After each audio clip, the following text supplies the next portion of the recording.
രാക്ഷസന്റെ മാലാഖ. രചന ഫാത്തിമ മെഹറി. അവതരണം ഷാഹുൽ മലയിൽ. Editing Faisal C M Nooncheri. Sir, ഞാനിനി ഒരിക്കലും ആവർത്തിക്കില്ല. പറഞ്ഞു തീരുന്നതിന് മുന്നേ അയാളുടെ കൈകൾ അവൻ വെട്ടിയെടുത്തു. ചുറ്റും നിന്നവരെല്ലാം കാഴ്ച കണ്ട് നടുങ്ങി നിന്നു. എല്ലാവരുടെയും നാവുകൾ ഒരേപോലെ മുഴിഞ്ഞു. രാക്ഷസൻ! അയ്യോ, അയാൾ ആരെങ്കിലും ഹോസ്പിറ്റലിൽ കൊണ്ടുപോകും, അയാളിപ്പോ രക്തം വാർന്ന് മരിക്കും എന്ന് പറയുന്ന ശബ്ദം കേട്ട് അവൻ തിരിഞ്ഞു നോക്കി. നീളൻ കണ്ണുകൾ, കറുത്ത നല്ല അഴകുള്ള കാർക്കൂന്തൽ, ചുവന്ന പനിനീർ പൂ പോലെയുള്ള ചുണ്ടുകൾ. ചുരുക്കി പറഞ്ഞാൽ അവന്റെ നോട്ടാവളിൽ തറഞ്ഞുപോയി. അവന്റെ ഹൃദയം വളരെ വേഗത്തിൽ മിടിക്കാൻ തുടങ്ങി. ദീപക് സർ, തന്റെ പിയായ മഹേഷാണ്. പൊടുന്നതിന് അവൻ നോട്ടം മാറ്റി. മഹി!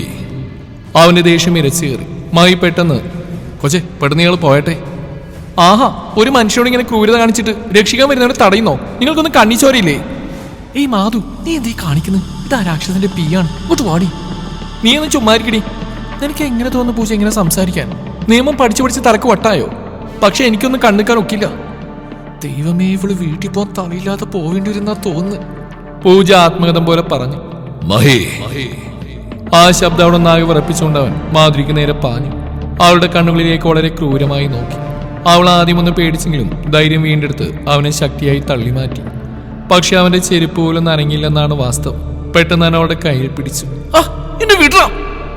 അവന്റെ കൈകൾ അവളുടെ കൈകളിൽ കൂടുതൽ ശക്തിയായി മുറുകി. അവളുടെ കൈയിലെ ചുവന്ന കുപ്പിവളകൾ പൊട്ടി താഴേക്ക് വീണ് കൈകളിൽ മുറിവായി. രക്തം വന്നു തുടങ്ങി. അവൻ അവളെ അവന്റെ മുഖത്തോടായി ചേർത്ത് വെച്ചു. പെട്ടെന്ന് അവൾ അവന്റെ കരണത്ത് ആഞ്ഞടിച്ചു. ചുറ്റും നിന്നവരെല്ലാം വാപ്പുത്തി ഒരേ നിൽപ്പ് തുറന്നു. അലറിക്കൊണ്ടവൻ അവൾ അവന്റെ കാറിൽ പിടിച്ച് കയറ്റി. അവൾ ആവുന്നത്ര കുതിരി മാറാൻ ശ്രമിച്ചിട്ടും പരാജയപ്പെട്ടു. ഇതെല്ലാം കണ്ടു നിന്ന പൂജ തനിക്കൊന്നും ചെയ്യാൻ കഴിയുന്നില്ലല്ലോ എന്നുള്ള നിസ്സഹായതയിൽ നിന്നു. മഹി, വണ്ടിയെടുക്കുക. ദീപു, അത് പിന്നെ ഈ കുട്ടി. വണ്ടിയെടുക്ക! അവന്റെ കാറ് പോകുന്ന നോക്കി പൂജ വിതുമ്പിക്കൊണ്ട് നിന്നു. അവൾ ഉറക്കെ അലറിക്കരഞ്ഞു. ദീപകിന്റെ കാർ മാൻഷനകത്തേക്ക് ഒരു ഇരമ്പലോടെ ചെന്ന് നിന്നു. ഇങ്ങോട്ട് ഇറങ്ങടി! അവൻ അലറിക്കൊണ്ട് അവളെയും കൊണ്ട് അകത്തേക്ക് കയറി. എന്നെ വിടാൻ നോയിക്കോ, നിങ്ങളെ കൊണ്ട് ഞാൻ അഴിയണിക്കും. പൊടുന്നതിന് അവൻ അവൾ മുറുകിയിരിക്കുന്ന അവന്റെ കൈയൊന്ന് അയച്ചു. ഒന്നുകൂടെ മുറുക്കി പിടിച്ചു. വേദന കൊണ്ട് അവൾ കരഞ്ഞുപോയി. അതിന് നീ ഇവിടുന്ന് പുറലോകം കണ്ടിട്ട് വേണ്ടേ? അതും പറഞ്ഞ് മാധുരി അവൻ പൊക്കിയെടുത്ത് അവന്റെ റൂമിൽ കയറി അവളെ കട്ടിലേക്ക് ഇട്ടു. എന്നിട്ട് അവൻ അവളുടെ മുഖത്തോട് അടുപ്പിച്ച് അവളുടെ മുഖം വെച്ചു. പരസ്പരം രണ്ടുപേരുടെയും ശ്വാസങ്ങൾ തമ്മിൽ ഉടക്കി. പെട്ടെന്ന് അവളുടെ മുഖം വെട്ടിച്ച് അവനൊരു ക്രൂരമായ ചിരിയോടെ അവളുടെ കവിളുകളിൽ കുത്തിപ്പിടിച്ച് അവളുടെ ചുണ്ടുകളെ ഒന്നാകെ ചുംബിച്ചു. പെട്ടെന്നുള്ള അവന്റെ പ്രവൃത്തിയിൽ പെണ്ണിന്റെ ബോധം പോയി. ദേ കിടക്കുന്നു. ഏയ്, എണീക്ക്! അവൻ തട്ടി വിളിച്ചു. പെട്ടെന്ന് അവൻ തൊട്ടടുത്തുണ്ടായിരുന്ന ജഗ്ഗിലെ വെള്ളം അവളുടെ മുഖത്ത് തെളിച്ചു നോക്കി. എന്നിട്ടും മാധുരിക്ക് ബോധം വന്നില്ല. മഹി! എന്താടാ, എന്താ പറ്റിയേ? നീ ഡോക്ടറെ വിളിക്കുക. നീ ആ കൊച്ചിനെ കൊന്നോടാ. ഇതുവരെ നീ പെണ്ണുങ്ങളെ ഉപദ്രവിക്കില്ലായിരുന്നു, ഇപ്പൊ അതും തുടങ്ങിയോ? ഡാ പന്നി, എനിക്ക് ട്യൂഷൻ എടുക്കാൻ ഡോക്ടറെ വിളിക്കാൻ നോക്ക്. മൈ കൂർപ്പിച്ചെന്ന് നോക്കി. പെട്ടെന്ന് ഡോക്ടറെ വിളിച്ചു. അല്പസമയത്തിന് ശേഷം ഡോക്ടർ ലീല അവിടെ എത്തി. ഡോക്ടർക്ക് മാൻഷനകത്തേക്ക് കയറാൻ ഭയമായിരുന്നു. പ്ലീസ് ഡോക്ടർ, വരൂ. മഹിയാണ്. ദേ, ആ റൂമിലാണ്. മഹിയുടെ പുറകെ ലീല നടന്നു. റൂമിൽ കയറി നോക്കിയപ്പോൾ അവളെയും നോക്കി എന്തോ ആലോചനയിൽ നിൽക്കുന്ന അവനെ കണ്ടതും. മഹി, ദാ! പെട്ടെന്ന് ദീപുവിന്റെ നോട്ടം അവനരികിൽ നിൽക്കുന്ന ഡോക്ടർ ലീലയെ കണ്ടു.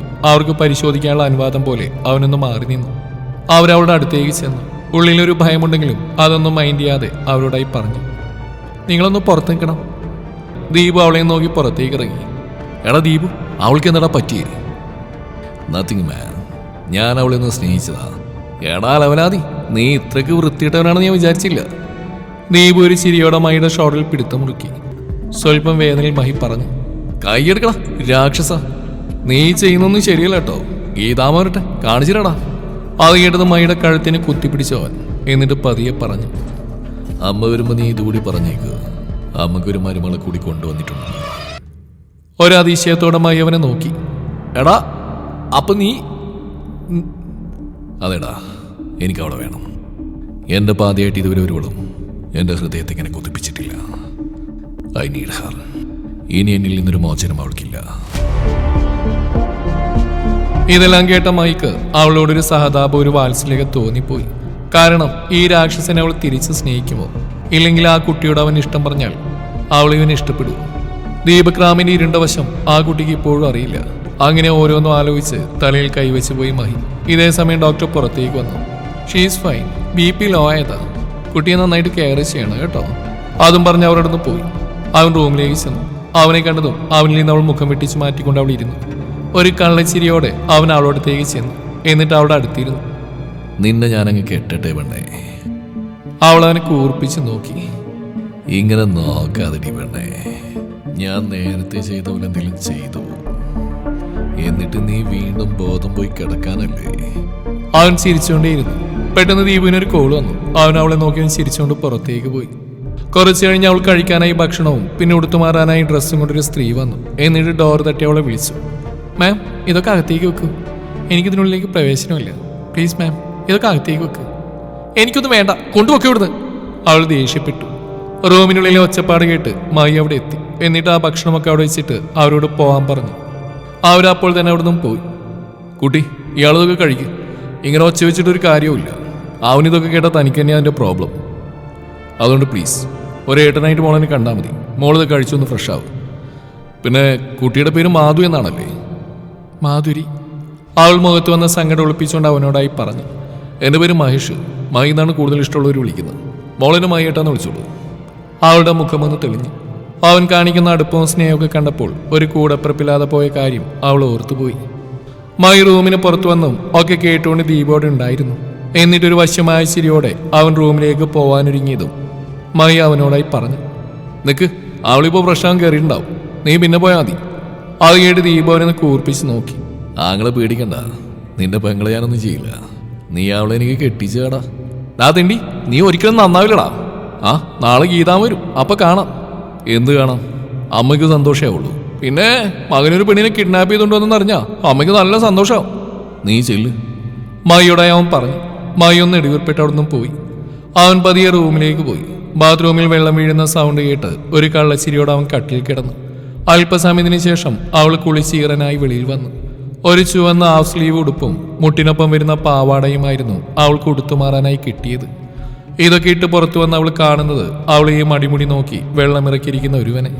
അവന്റെ നോട്ടത്തിന് മുമ്പിൽ അവൾ ഉരുകിത്തീരുന്ന പോലെ അവൾക്ക് തോന്നി. അവന്റെ നോട്ടം അവളുടെ കാലിലായി കിടക്കുന്ന സ്വർണ്ണപാദസരത്തിലേക്കായി നീങ്ങി. വെള്ളത്തിന്റെ ഈർപ്പം അവളുടെ ദേഹമാസകലമുള്ളതുകൊണ്ട് തന്നെ പെണ്ണിന് ഭംഗി കൂടിയതുപോലെ അവന് തോന്നി. ഇങ്ങനെയൊന്നും വന്ന് നിൽക്കല്ലേ പെണ്ണേ, എനിക്ക് കൺട്രോൾ കിട്ടിയെന്ന് വരില്ല. അത് കേട്ടതും അവൾ അവളുടെ സ്കേർട്ട് താഴ്ത്തിയിടാൻ നോക്കി. അത് കണ്ടതും അവൻ ഉറക്കെ ചിരിച്ചുകൊണ്ട് അവളുടെ അടുത്തേക്കായി ചെന്നു. എന്നിട്ട് അവളെ ഭിത്തിയിലേക്ക് ചേർത്ത് നിർത്തി. അവൻ അവളുടെ ഗന്ധം മുഴുവനായിട്ടൊന്ന് ആഞ്ഞു ശ്വസിച്ചു വിട്ടു. പൊടുന്നതിന് അവൻ അവളിൽ നിന്ന് പിടിയയച്ച് മാറി നിന്നു. എന്നിട്ട് അവളോടായി പറഞ്ഞു. എനിക്ക് നിന്നെ സ്വന്തമായി വേണം, എന്റെ പാതിയായി.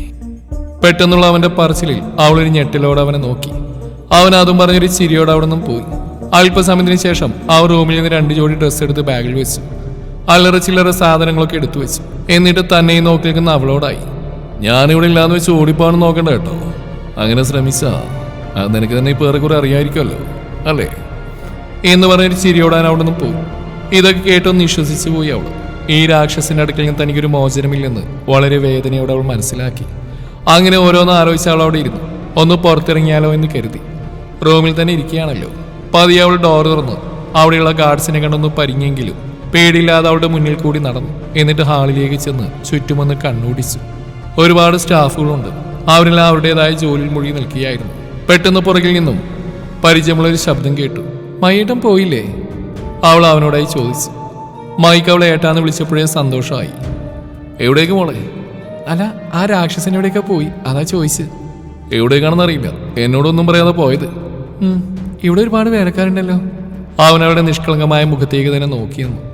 ഇതേ സമയം മറ്റൊരിടത്ത്. സോറി, രക്ഷിക്കാൻ സാധിച്ചില്ല. മോനെ ദീപക്രാമേ, വെറുതെ വിടിലടാ നിന്നെയാണ്.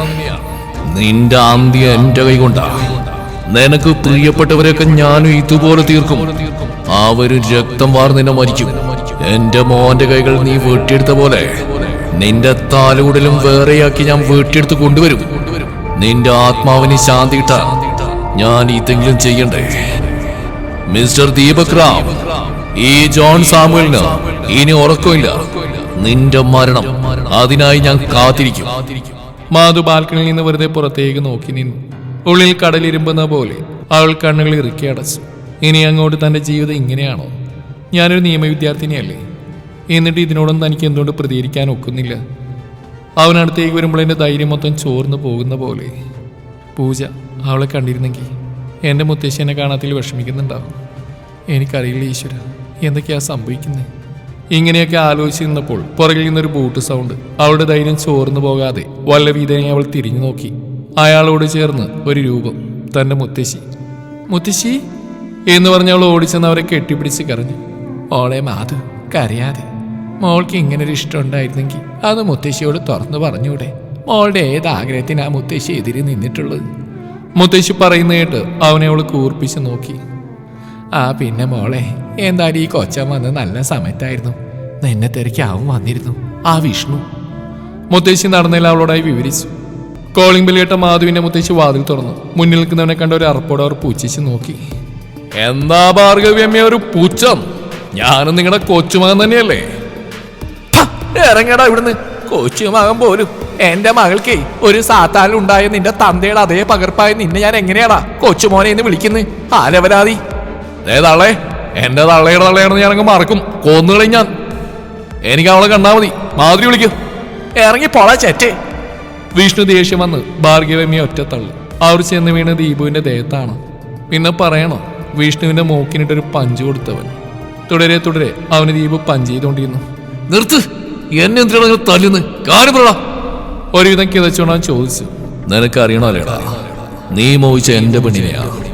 അവളെ നോക്കുന്ന പോയിട്ട് ഇനി അവളുടെ പേര് പോലും നിന്റെ നാവിൽ വരുന്നു. വിഷ്ണു പോയ ഉടനെ മുത്തശ്ശി ചോദിച്ചു. മോനെ, മാധുരി മോള്? ആ മുത്തശ്ശി, ഞാൻ അവളായിട്ട് ഇഷ്ടത്തില്ല. മുത്തശ്ശിയോട് പറഞ്ഞാൽ സമ്മതിക്കുമെന്നറിയില്ല. അതവളെ എന്റെ കൂടെ വന്ന്.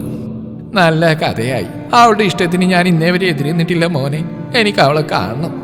ആയിരുന്ന മുത്തശ്ശി, എന്റെ കൂടെ പോന്നുള്ളൂ. ഇതെല്ലാം കേട്ട് നിന്ന മാധു അവനെ ഒന്ന് കൂർപ്പിച്ച് നോക്കി. അവൻ മുഖത്ത് യാതൊരു ഭാവങ്ങളുമില്ലാതെ പുറത്തേക്ക് പോയി. മോളെ മാധുരി, അവൻ നല്ല കൊച്ചനാ. പിന്നെ നല്ല കൊച്ചൻ. പാവം, എന്റെ മുത്തശ്ശിക്ക് അറിയില്ലല്ലോ. അവൾ മനസ്സിലായി പിറുവിറുത്തു. ദീപു, എടാ നിന്റെ അമ്മ ഗീതാമനാളെത്തുമ്പോ എന്താ പറയണ്ടത്? അമ്മയോടെന്ന് പറയണമെന്ന് എനിക്കറിയാം. അത് ഞാനവിടെ നിന്ന് കാണട്ടെ എന്നും പറഞ്ഞ് അവൾ റൂമിലേക്ക് പോയി. അവൾ ബെഡിലായി കിടപ്പുണ്ടായിരുന്നു. അവൻ വന്നതറിഞ്ഞ് പൊടുന്നതിന് അവൾ എണീറ്റിരുന്നു. അവൻ അവളുടെ കൈകളിൽ പിടിച്ചു. അവൾ അവന്റെ മിഴികളിലേക്ക് നോക്കി. മാധു, വളരെ പതിയെ അവൻ അവളെ വിളിച്ചു. ഇന്ന് എൻ്റെ അമ്മ വരും. നീ എന്നെ സ്നേഹിക്കുന്നു എന്ന് പറയണം. സ്നേഹമില്ലാതെ ഉണ്ടെന്ന് പറയാൻ എനിക്കറിയില്ല. അവൻ മുഷ്ടിയുരുട്ടി. ഒരു ചിരിയോടെ അവളുടെ കഴുത്തിൽ അവനൊന്ന് ചുംബിച്ചു. അവളൊന്ന് പിടഞ്ഞുപോയി. ഇനിയും ഇങ്ങനെ പറഞ്ഞാ ഇതിലും മനോഹരമായി ഞാൻ നിന്നെ സ്നേഹിക്കും. അതുകൊണ്ട് എൻ്റെ മോളത് ഈ സാരി കൊടുത്ത് റെഡിയായിട്ടിരിക്കുക. കയ്യിലിരുന്ന പാക്കറ്റ് അവൾക്ക് നേരെ നീട്ടി. അവൾ ദേഷ്യത്തോടെ മുഖം തിരിച്ചു. അവനവിടെ കവിളുകൾ കുത്തിപ്പിടിച്ച് അവളോടായി പറഞ്ഞു. നീ ഇതൊക്കെ ഉടുത്തില്ലെങ്കിൽ പൊന്നു മോളെ, ഞാൻ നിന്നെ കൊണ്ട് ഉടുപ്പിക്കും. അത് വേണോ? പറഞ്ഞാൽ പറഞ്ഞ പോലെ ചെയ്യുന്ന ആളായതുകൊണ്ട് അവൾ പെട്ടെന്ന് അത് മേടിച്ചു. Good girl. അതും പറഞ്ഞ് അവൻ റൂമിൽ നിന്ന് പോയി. സർ, ദീപക് സാറിന്റെ വിവാഹം നടക്കാൻ പോകുന്നു എന്നൊരു ന്യൂസ് കിട്ടും. നിരത്തി വെച്ചിരിക്കുന്ന മദ്യക്കുപ്പികൾ അയാൾ തട്ടിത്തെറിപ്പിച്ചലറി. അവനെനിക്ക് കൊല്ലണം. എന്റെ മകന്റെ ജീവിതം തന്നെ നശിപ്പിച്ചിട്ട് അവൻ സന്തോഷിക്കാൻ പോവാണെന്നോ? അവന്റെ കുടുംബത്തിൽ ഒരു കണ്ണിയെ പോലും വെറുതെ വിടില്ല. സാമൂൽ ഒരു മൃഗത്തിനെ പോലെ അലറി. ദീപു, ഗീതാമെത്തി മായി പറഞ്ഞു. എവിടെ അവൻ? എടാ കുരുത്തം കെട്ടവനെ, എവിടെ അവൻ? മൈയോടായി ഗീതാമൻ ചോദിച്ചു. ദേ, ഇവിടെയുണ്ട്. ഒരാക്കിയ ചിരിയോടെ മൈ ദീപുവിനെ നോക്കി. അവള് ദഹിപ്പിക്കുന്ന നോട്ടായോണ്ട് അവൻ പതുക്കെ നോട്ടം മാറ്റി. ഒരു പെണ്ണിനെ വിളിച്ചിറക്കി കൊണ്ടുവരുമ്പോ സ്വന്തം തള്ളയോടെങ്കിലും പറഞ്ഞുവിടടാ എന്ന് പറഞ്ഞ് ഗീതാമാന്റെ ചെവിക്ക് പിടിച്ചു. അമ്മേ, വേദനിക്കുന്നു, വിട്. ഒരു കുറുമ്പോട് അവൻ പറഞ്ഞു. അത് കണ്ടുന്ന മൈ ഒരു നിമിഷം രാക്ഷസനെ ഓർത്തുപോയി. എവിടെയാണ് എന്റെ മരുമോള്? വാ. അവൻ അമ്മയും കൂടി റൂമിലേക്ക് ചെന്നു. അവിടെ കണ്ട കാഴ്ചയിൽ ഇരുവരും അതിശയിച്ച് നിന്നു. അവളുടെ അഴകിൽ ഇരുവരും കണ്ണുമിഴിച്ച് നിന്നു. വയലറ്റ് കളർ സാരിയിൽ ചുവന്ന കല്ലും കൂടി ആയപ്പോൾ പെണ്ണിന് മൊഞ്ചുകൂടി. എന്റെ ദീപു, നിന്റെ സെലക്ഷൻ മോശമായില്ല. അല്ലെങ്കിൽ നീ എന്റെ മോനല്ലേ? അതും പറഞ്ഞ് അവർ അവൾക്കരികിലേക്ക് ചെന്നു. മോളുടെ പേരെന്താ? മാധുരി. അവൾ വളരെ സൗമ്യമായി പറഞ്ഞു. അപ്പോഴും ദീപുവിന്റെ നോട്ട് അവളിൽ മാത്രമായിരുന്നു. എന്തായാലും സംഭവിക്കാനുള്ള സംഭവിച്ചു. ഇനി നല്ലൊരു മുഹൂർത്തം നോക്കി അതങ്ങ് നടത്താം. ഗീതാമ്മ പറയുന്ന കേട്ട് പെണ്ണിന്റെ ഉള്ളിൽ പെരുമ്പറ കൊട്ടി. അതും പറഞ്ഞ് അവൾ വാത്സല്യത്തോടെ അവർ നെറ്റിയിലൊരു ഉമ്മ കൊടുത്തു. എന്തോ ആ ചുമ്മൻ അവളുടെ കണ്ണുകൾ നിറച്ചു. ആന്റിയെ വേണ്ട കേട്ടോ. ആൻറ്റി അല്ല, അമ്മ, അങ്ങനെ വിളിച്ചാൽ മതി. അവൾ അവരെ നോക്കി പുഞ്ചിരിച്ചു. അവൾ ചിരിച്ചുകൊണ്ടിരിക്കുമ്പോൾ നമ്മുടെ ചെക്കൻ അവിടെ വായും പൊളിച്ച് നിൽപ്പുണ്ട്. അത് അവളും ശ്രദ്ധിച്ചു. ശരി മോളെ, നിങ്ങൾ സംസാരിക്കും, ഞാനൊന്ന് ഫ്രഷായി വരാം. അതും പറഞ്ഞ് അവരവിടുന്ന് പോയി. ദീപ അവളിൽ നിന്ന് അടിമുടി നോക്കി അവൾക്കരികിലേക്ക് നടന്നു. അവൾ കാലുകൾ പുറകോട്ട് വെച്ചു തുടങ്ങി. അവൻ അടുത്ത് വരുമ്പോൾ അവളുടെ ഹൃദയം വളരെ വേഗത്തിൽ മിടിക്കാൻ തുടങ്ങി. ഒടുവിൽ ഭിത്തിയിൽ തട്ടി അവൾ നിന്നു. അവൻ അവളുടെ അടുത്തേക്ക് മുഖം അടുപ്പിച്ചു. പെണ്ണ് കണ്ണുകൾ ഇറുക്കി അടച്ച് ശ്വാസം പോലും വിടാതെ നിന്നു. ഇത് കണ്ട ദീപ ഒന്ന് ചിരിച്ചു. മധു, താങ്ക്സ്. അവൾ കണ്ണുകൾ വലിച്ചു തുറന്ന് നോക്കി. അവളെ നോക്കി അങ്ങനെ നിൽക്കുന്നുണ്ടായിരുന്നു. എന്നിട്ട് അവളുടെ കവിളിൽ ഒരു ചുടുചുംബനം കൊടുത്തു. അവളൊന്ന് കുറുകിക്കൊണ്ട് അവനെ പിടിച്ചള്ളി ഓടാൻ നോക്കിയപ്പോൾ പെണ്ണിന്റെ സാരിത്തുമ്പ് ജനാലയിലുടക്കി. പിൻ ചെയ്തു വെച്ചിരുന്ന സാരിത്തുമ്പ് ഉതിർന്നു വീണു. താൻ കണ്ട കാഴ്ചയിൽ കണ്ണിരണ്ണം പുറത്ത് ചാടി നിൽക്കുകയാണ് നമ്മുടെ ദീപ്. അവനൊന്ന് തലകുടഞ്ഞു. പെട്ടെന്ന് അവൾ സാരി നേരെയിട്ട് ഒരൊറ്റ ഓട്ടം. അത് കണ്ട് അവനൊന്ന് ചിരിച്ചുകൊണ്ട് തിരിഞ്ഞപ്പോൾ അവന്റെ ഫോൺ റിങ് ചെയ്തു. അതെടുത്ത് ചെവിയിൽ വെച്ചപ്പോൾ അവന്റെ മുഖം വലിഞ്ഞു മുറുകി. പെട്ടെന്ന് അവന്റെ പിന്നിലായി മഹി വന്നു. മഹി, നമുക്കിടം വരെ പോണം. എന്താടാ, എന്തു പറ്റി? ആകെ പറയാം. അതും പറഞ്ഞ് അവൻ തന്റെ പിസ്റ്റളെടുത്ത് ലോഡാക്കി. കാര്യം കുറച്ച് ഗൗരവമാണെന്ന് മഹിക്ക് മനസ്സിലായി. ദീപുവിന്റെ കാറ് പോകുന്ന ബാൽക്കണിയിൽ നിന്ന് അവൾ നോക്കി നിന്നു. ഇയാളിത് എവിടെ പോയതാ? ഗീതാമ്മയോട് ചോദിക്കാം. അങ്ങനെ അവൾ പടികളിറങ്ങി അവരുടെ അടുത്തേക്ക് ചെന്നു. അവിടെ മുത്തശ്ശിയും ഗീതാമ്മയും ഓരോ നാട്ടുവർത്താനം വാത്തോരാതെ പറയുന്നുണ്ട്. മാധുവിനെ കണ്ടതും ഗീതാമ്മ, വാ മോളെ. അവൾ അവരുടെ അടുക്കൽ ചെന്നിരുന്നു. ഗീതാമ്മ, ദീപു സാർ എങ്ങോട്ടോ പോയത്?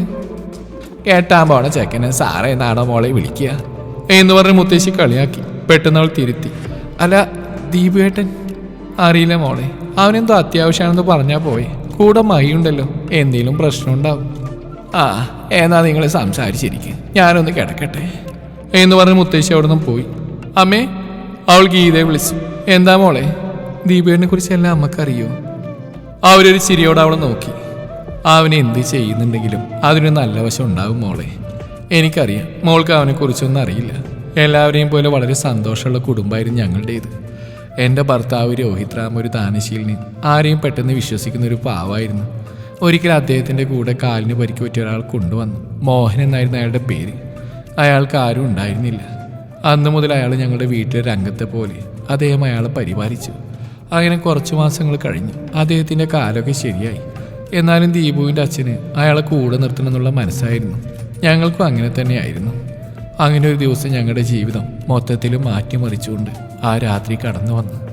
ഒരുപാട് വൈകിട്ടും അദ്ദേഹത്തെ കാണാത്തതിൽ വിഷമിച്ചിരിക്കുമ്പോഴാണ് ഉമ്മറത്തൊരു കാറ് വന്നത്. അതിൽ നിന്ന് ചോരി കുളിച്ചിറക്കി കൊണ്ടുവന്ന അദ്ദേഹത്തെ കണ്ട് ഞാൻ അലറിക്കരഞ്ഞു. എൻ്റെ കരച്ചിൽ കേട്ട് 15 വയസ്സ് മാത്രമുള്ള എൻ്റെ മോന് ഓടി വന്നു. അച്ഛനെ താങ്ങിക്കൊണ്ടുവന്ന മോഹന, കൂടെ ഒരു 10 വയസ്സുള്ള കുട്ടിയുണ്ട്, മഹേഷ്. അവൻ്റെ മുഖം കരഞ്ഞ് തളർന്നിരുന്നു. അദ്ദേഹത്തിന് ബോധമില്ലായിരുന്നു. കനത്ത മഴയായതുകൊണ്ട് റോഡുകളെല്ലാം ബ്ലോക്കായിരുന്നു. അദ്ദേഹത്തിന് വേണ്ട ചികിത്സ കൊടുക്കാൻ കഴിഞ്ഞില്ല. പക്ഷേ മരിക്കുന്നതിന് മുന്നേ എന്നോട് അദ്ദേഹം നടന്നെല്ലാം തുറന്നു പറഞ്ഞു. മായി അദ്ദേഹത്തിൻ്റെ പെങ്ങളുടെ മോന. അവളൊരാളുടെ കൂടെ ഒളിച്ചോടിയതാ. ആരെ കൂടെ പോയെന്നൊന്നും അറിയില്ലായിരുന്നു. അവളെ കൊണ്ടുപോയത് അവനാ, മോഹൻ. അദ്ദേഹം വേദന കടിച്ചു പിടിച്ച് പറഞ്ഞു. അവൻ ചതിയനാക്കിയതേ. എൻ്റെ കുഞ്ഞു പെങ്ങൾ അവൻ ഇത്രയും നാളും കണ്ട ചെറ്റുകൾക്ക് കാശിന് വേണ്ടി ഇട്ട് കൊടുത്തവൻ. ഇന്ന് ഞാനെൻ്റെ പെങ്ങളെ കണ്ടു. ഇവൻ ചതിയനാണെന്ന് അവൾ പറഞ്ഞപ്പോഴാണ് ഞാൻ അറിഞ്ഞു. എന്നെ ഇന്ന് അവൻ്റെ സുഹൃത്തിൻ്റെ വീട്ടിൽ പോകണമെന്ന് പറഞ്ഞ് കൊണ്ടുപോയതാ. നമ്മൾ സഹോദരങ്ങളാണെന്ന് അവൻ അറിയില്ലായിരുന്നു. അതുകൊണ്ടാണ് ഞാൻ എൻ്റെ പെങ്ങളെ കണ്ടത്. ഒരു വീടിൻ്റെ മുമ്പിൽ കാറ് നിർത്തി അവൻ ഇറങ്ങിപ്പോകുന്നത് നോക്കി ഞാനിരുന്നു. അവൻ പോയതിന് പിന്നാലെ പേടിച്ച് കുറച്ച് ഒരു കൊച്ചു പയ്യൻ ആ വീട്ടിൽ നിൽപ്പുണ്ടായിരുന്നു. ഞാൻ അവൻ്റെ മുഖത്ത് നോക്കി. എൻ്റെ രേഖയുടെ അതേ മുഖം. വേദനയോടെ ഞാൻ ആ കുഞ്ഞിനോട് ചോദിച്ചു, മോൻ്റെ അമ്മയുടെ പേരെന്താന്ന്. അവൻ വിക്കി വിക്കി പറഞ്ഞു, രേഖ എന്ന്. ഞാൻ അവനെ ഇറക്കിപ്പണർന്നു. മോൻ എന്തിനാ കരയുന്നേ? വേദനയോടെ ഞാൻ ആ സത്യം മനസ്സിലാക്കി. അവൻ്റെ വൃത്തികെട്ട സ്വഭാവങ്ങൾ ഓരോന്നായി മായി പറഞ്ഞു. ഞാൻ ദേഷ്യത്തോടെ ആ വീടിനുള്ളിലേക്ക് കയറി. അപ്പോൾ കണ്ട കാഴ്ച, എൻ്റെ രേഖമോളവൻ കൊന്ന് കയ്യിൽ കത്തിയുമായിട്ട് നിൽക്കുകയായിരുന്നു. ഞാൻ അവനെ ചവിട്ടി തള്ളി താഴെയിട്ടു. അതിനിടയിൽ അവൻ എന്നെ കുത്തി. എൻ്റെ ബോധം പോവാറായപ്പോൾ അവൻ പറഞ്ഞതാ, അവന് നിന്നെ വേണമെന്ന്. പെട്ടെന്ന് മക്കളെയും കൂട്ടി രക്ഷപ്പെടുകയതേ. ഈ പറഞ്ഞെല്ലാം ജനാലക്കപ്പുറം നിന്ന് എൻ്റെ മോൻ കേൾക്കുന്നുണ്ടായിരുന്നു. അവൻ അടുക്കളയിലേക്ക് പോയി വട്ടി കത്തി എടുത്ത് റൂമിലേക്ക് വന്നപ്പോൾ എന്നെ നശിപ്പിക്കാൻ നോക്കുന്ന അയാളെ കണ്ടതും അവനയാളെ തലങ്ങും വിലങ്ങും വെട്ടി. അയാൾ മരിച്ചു വീണു. പോലീസ് വന്ന് എൻ്റെ മകനെ അറസ്റ്റ് ചെയ്ത് കൊണ്ടുപോയി. പ്രായപൂർത്തിയാവാത്തതുകൊണ്ടും വിദ്യാർത്ഥി എന്നുള്ള പരിഗണനയും സ്വയരക്ഷയ്ക്ക് വേണ്ടിയുള്ള കൊലയായതുകൊണ്ടും കോടതി വെറുതെ വിട്ടു. പക്ഷേ ജനങ്ങൾ അവനെ രാക്ഷസനെന്ന് മുദ്രകുത്തി. പിന്നെ അവനും ആ പേരിനെ അംഗീകരിച്ചു തുടങ്ങി. ഇതെല്ലാം കേട്ടിരുന്ന മാധുവിന്റെ ചുണ്ടിലൊരു ചെറുപുഞ്ചിരി വിരിഞ്ഞു. എന്തോ അവനോട് തനിക്കൊരു ഇഷ്ടം തോന്നിയതുപോലെ. ഇതേ സമയം മറ്റൊരിടത്ത്, ഇനി നിന്റെ നാവ് പോലും അവളെ കുറിച്ച് മൊഴിയില്ല വിഷ്ണു എന്ന് പറഞ്ഞ് അവന്റെ കൈകൾ അവൻ തിരിച്ചോടിച്ചു. നീ മോശമായിട്ട് ആളുകൾക്കിടയിൽ പ്രചരിപ്പിച്ചത് എന്റെ പെണ്ണിനെയാ, ഈ ദീപക് റാമിന്റെ പെണ്ണിന്റെ മാനത്തെയാ. ഇതിനുള്ള നിനക്കുള്ള ശിക്ഷ മരണമാ എന്ന് പറഞ്ഞ് അവന്റെ വിരലുകൾ അറുത്തെടുത്തു ദീപു. അവന്റെ നിലവിളി ദീപു ഒരു മ്യൂസിക് കേൾക്കുന്ന ലാഘവത്തിൽ ആസ്വദിച്ചുകൊണ്ടേയിരുന്നു. അങ്ങനെ വിഷ്ണുവിന്റെ കാര്യം തീരുമാനമായി. മയും ദീപും മാൻഷനിൽ തിരിച്ചെത്തി. ദീപകിന്റെ കയ്യിലൊരു മുറിവുണ്ടായിരുന്നു. വേറൊന്നുമില്ല, വിഷ്ണുവിനെ കടിച്ചു കുടഞ്ഞപ്പോൾ പറ്റിയതാണ്. കയ്യിലെ മുറിവ് വേണ്ടതും ഗീതാമ. എന്തു പറ്റിയടാ? ഏയ് ഒന്നുമില്ല, ഒരു ആക്സിഡന്റ്. അവർ കൂർപ്പിച്ച് നോക്കി. തന്റെ മകനെ നന്നായിട്ട് അറിയാമെന്നുള്ളതുകൊണ്ട് ഗീതാമ ഒരു ഫസ്റ്റ് എയ്ഡ് ബോക്സ് എടുത്ത് അവളെ കൊടുത്തു. എന്നിട്ട് റൂമിൽ ചെല്ലാനായി ആംഗ്യം കാണിച്ചു. ഒട്ടും മടിക്കാതെ അവൾ അത് വാങ്ങി റൂമിലേക്ക് ചെന്നു. ഷർട്ട് ഊരാൻ പാടുവിടുന്ന അവനെ കണ്ട് അവൾ ഡോറിലൊന്ന് മുട്ടി. അവൻ അവളെ നോക്കിയിട്ട് തിരിഞ്ഞു നിന്നു. അവൾ റൂമിലേക്ക് ചെന്നു. എന്നിട്ട് അവനെ ഷർട്ട് ഊരാൻ സഹായിച്ചു. അവനൊരു ചിരിയോടെ നോക്കി. എന്നിട്ട് ഗീതാമയ്ക്ക് പറഞ്ഞാണോ അല്ലേ? അവൾ അതിനൊന്ന് പുഞ്ചിരിച്ചതേ ഉള്ളൂ. എന്നിട്ട് അവന്റെ കൈകൾ പിടിച്ച് ആ മുറിവൊക്കെ ക്ലീൻ ചെയ്ത് കൊടുത്തു. എന്നിട്ട് അവിടുന്ന് പോകാൻ ഒരുങ്ങിയവളെ അവൻ പിന്നിൽ നിന്ന് ഇറുകിയപ്പോൾ വന്നു. അവളൊന്ന് ഏങ്ങിക്കൊണ്ട് അവനിൽ ചേർന്ന് നിന്നു. അവൻ അവളുടെ മുടിയിഴകൾ വകഞ്ഞു മാറ്റി അവളുടെ കഴുത്തിലൊന്ന് ചുംബിച്ചു. അവൾ പൊടുന്നതിനെ തള്ളി മാറ്റി ചിരിച്ചുകൊണ്ട് ഓടിപ്പോയി. നിന്നെ ഞാൻ എടുത്തോളാടി എന്നവൻ മനസ്സിലായി പറഞ്ഞു. പിറ്റേന്ന് ഗീതാമ്മ എല്ലാവരോടായി പറഞ്ഞു, ഈ വരുന്ന തിങ്കളാഴ്ച ഇരുവരുടെയും വിവാഹം നടത്തണമെന്നാ. എന്താമ്മേ നിങ്ങളുടെ അഭിപ്രായം? എനിക്ക് അങ്ങനെ പ്രത്യേകിച്ച് ഒന്നുമില്ല മോളെ, എൻ്റെ കുട്ടി സന്തോഷമായിട്ട് ഇരുന്നാൽ മതി. കുറച്ച് ദിവസങ്ങൾക്ക് ശേഷം അവരുടെ വിവാഹദിനം വന്നെത്തി. ഇതിനോടകം തന്നെ മാധുരിക്ക് ദീപുവിനോട് ഇഷ്ടം തോന്നി തുടങ്ങി. അവരിരുവരും വളരെ ഭംഗിയായിട്ട് ഒരുങ്ങി. വീട്ടിൽ തന്നെ വെച്ച് വളരെ ലഘുവായിട്ടാണ് കല്യാണം നടക്കുന്നത്. അടുത്ത ബന്ധുക്കൾ മാത്രം. സ്റ്റോൺ വെച്ച ഇളർ റോസ് കളർ സാരിയിൽ അവൾ അതീവ സുന്ദരിയായിരുന്നു. അവനും അതേ സെയിം കളർ ഷർവാണിയായിരുന്നു. കണ്ണാടിയുടെ മുമ്പിൽ ഒരുങ്ങിയിരിക്കുന്ന മാധുരിയുടെ കണ്ണുകൾ ആരോ പൊത്തിപ്പിടിച്ചു. അവൾ ഒരു ചിരിയോടെ പറഞ്ഞു, പൂജ. ഇരുവരും പരസ്പരം പുണർന്നു. എവിടെയാണ് നിന്റെ രാക്ഷസൻ? ഒരു കുറുമ്പോട് അവൾ ചോദിച്ചു. അതിന് മാധു ഒന്ന് കൂർപ്പിച്ച് നോക്കി. പൂജ ഒരു ഇളിവാസാക്കി. കതിർ മണ്ഡപത്തിൽ ദീപക് വളരെ വലിയ സന്തോഷത്തിലിരുന്നു. മാധുരി വരുന്നത് നോക്കിയാണ് ഇരിപ്പ്. ഇത് കണ്ട മൈക്ക് ശരിയടക്കാൻ പറ്റാതെ പാടുവിടേണ്ടി വന്നു. അതേ അളിയോ, ഒന്നും ധൃതി വെക്കാതിരിക്കണോ, അവൾ ഇങ്ങോട്ട് തന്നെയാ വരുന്നത്. അത് കേട്ട് ദീപുവിനെ ഒന്ന് കൂർപ്പിച്ച് നോക്കി. മുഹൂർത്തായി, ഇനി വധുവിനെ വിളിക്കാം. ഭാർഗവി അമ്മ മാധുരിയെ വിളിക്കാനായി പോയി. ഒരു പുൻസിരിയോടെ ഇറങ്ങി വരുന്നവളെ കണ്ട് എല്ലാവരും ഒരുപോലെ നോക്കി. ഒരു മാലാഖയെ പോലെ അവളെ കതിർ മണ്ഡപത്തിൽ ഗീതാമ്മ കൈപ്പിടിച്ചിരുത്തി. പൂജാരി താലിയെടുത്ത് കൊടുത്തു. മാധു തൊഴുതുകൊണ്ട് കണ്ണടച്ചു. അതേസമയം അവൻ താലിയിട്ടിരുന്നു. കുരവിയുടെ ശബ്ദം അവിടെയെങ്കിലും മുഴങ്ങി. അവൾ സിന്ദൂരം ചാർത്തി.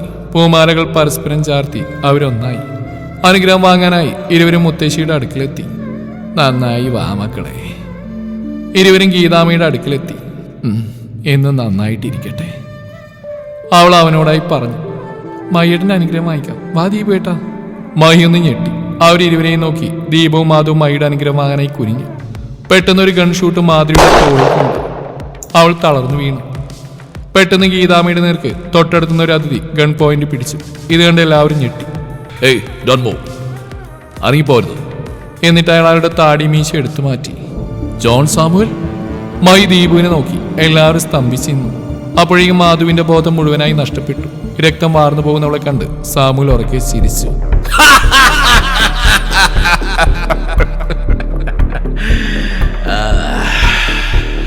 ഇതുപോലെയല്ലേ എന്റെ മകനും രക്തം വാർന്ന് മരിച്ചത്? അതുപോലെ നിന്റെ കൺമുമ്പിൽ കിടന്ന് നിന്റെ ഭാര്യ രക്തം വാർന്ന് ചാവിടാ.